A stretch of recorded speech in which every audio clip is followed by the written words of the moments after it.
It's in the summer of 2022. I'm laying in my bed and I'm scrolling on my phone. I hear a slight knock on my door and I roll over to my right. There, my father stands in the door and he asks me, "Can I talk to you right now or are you busy?" And I say, "Yeah, you can talk to me. What is it?" And he says, "I want you to come down." I go down the stairs and I was overthinking this really, really deeply. I was thinking to myself, has a family member passed away? Because in the past, we usually said something like this when something harsh had happened in my life. I remember one time, like in 2021, when I was about to like speak to my best friend, and our whole like friendship relied on this one conversation. And when that conversation started, I asked the exact same question to him. So it was in the same nature for me when somebody asked me that question to get nervous.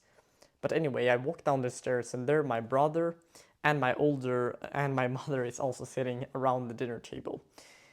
And my father sits us down. It's a very tense, you know, that feeling when something has happened and somebody's about to drop the news of something harsh that has happened in our lives.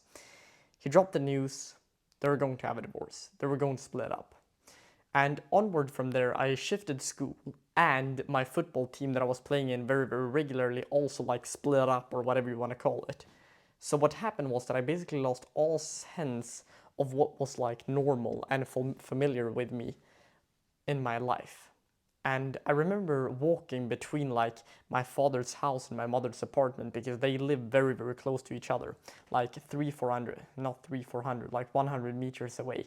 And I walk up the same like street, and there I listened to a song, a very, very specific one, and it was a song that reminded me of this dull, you know, when you feel like when you feel what's the word called yeah, I don't even know, but when you feel empty, when you don't feel anything, basically nihilism and hopelessness. I felt so like down and it was such a bad experience. And I actually texted a friend yesterday and he said like there's been plenty of setbacks in your life. And a few examples of this, like my parents have got divorced. I broke up with my best friend basically a couple of months ago. I've had anxiety for a very, very long time. I invested into a mentorship which completely like didn't go well at all. No offense to him or anything, but I basically invested a couple $100 and I got nothing out of it. And like then I sent him a message and I basically got no response. But that's on another hand. But I'm not saying this because I want you to feel bad for me or anything, because I'm grateful for my life. I'm grateful for the struggles that life has bring me. But you can turn this into something that's actually positive. You can turn this into something that you're genuinely grateful for, that you feel prosperous about. And how do we do this? First of all, you have to realize that it's not our experiences that define who we are, but how we react to them. Whenever you're faced with something challenging and difficult, for example, your parents may be getting divorced or a friend has bullied you or something like that. I forgot to mention that I was bullied also, but when shit like this happens and you just feel so like bad and you want to basically numb yourself with scrolling or whatever vice you feel like turning to, realize that this is an opportunity for you to heal your wound. And this wound is a representation of something that has went bad in your life. And you can take that and you can mold that energy into something that's genuinely beautiful. That's why I'm articulating this message late in the evening. It's actually 21:45, so it's basically 9:45 p.m. And I'm sitting here and I'm articulating this message because I feel like there's room for this. There's genuinely room for everybody to start, or not start, but actually heal what they've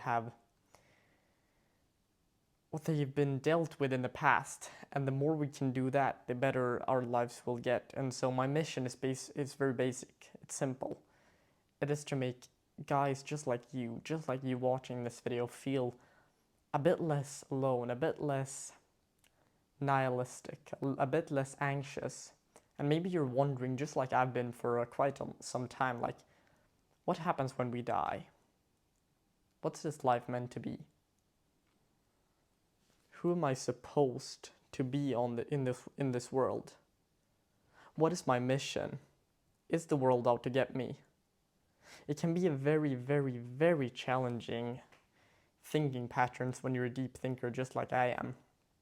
But all in all, you have to take the cards that you've been dealt by life, and then you have to basically mold that into something beautiful, and you can do that. So on a practical level, what this means is that when you wake up tomorrow, I want you to, instead of feeling bad about this, I want you to include some mindfulness in your life. I want you to sit down and I want you to observe your thoughts for the first 5 minutes of the day. And what do I mean by observe your thoughts? Because it's a very vague term. That means that you're gonna sit down for the first 5 minutes and you're gonna try and feel your feet as much as humanly possible, or your breath. You're gonna feel it as intensely, as deeply as humanly possible. Then what I want you to do is, I want you to grab a journal, or I want you to go out to your family, and I want you to express some type of gratitude. Whenever you've done those two things, just mindfulness and gratitude, you have literally made progress towards becoming this person who can deal with hardship. Then I want you to start exercising, because exercising is one of the best way to funnel your emotions. Because if you cannot funnel your emotions into something that's gonna build you into a more capable human being, if you want to call it that, you're just gonna be blown around life. One thing that actually comes to mind when I'm speaking about this, I think it's the beginning scene of Forrest Gump. If you've ever seen that movie, that's actually one of the few movies I've ever seen in my life, to be honest. It's a feather blowing around in the wind, and you're basically just going to be like that opening scene. Your whole life is just gonna be you getting blown around by the wind. But you can actually take control of that. And if you start centering your mind, and if you actually start building that discipline muscle, you're gonna realize just how far you can come with that. And when you've started your day with this, maybe you go to school or work. When you come home, you have to basically restart your energy. Whenever you feel like you're getting a dip, you have to restart it. The best way I do that is through a breathing method. I can talk about that in a separate video. Maybe you can leave a comment if you want that on that. But what you basically have to do is you have to create some sort of lifestyle that you feel like you can sustain on a normal day-to-day level. And then you need to find a way to replace your vices with something that's actually productive.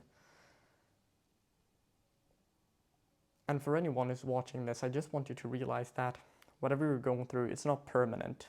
It is not. And I'm trying to build this mission. I'm having this mission. And so if you want like my one-to-one or personal help with this or anything, I will leave a book a call link in the description for anyone who wants to like talk to somebody and get an experience. I hope that I've at least tried to portray this message. If you want to do the YouTube algorithm stuff, I would greatly appreciate that, since it will help spread this message to more people. And it's time for us to change the tides and make young people feel less marginalized.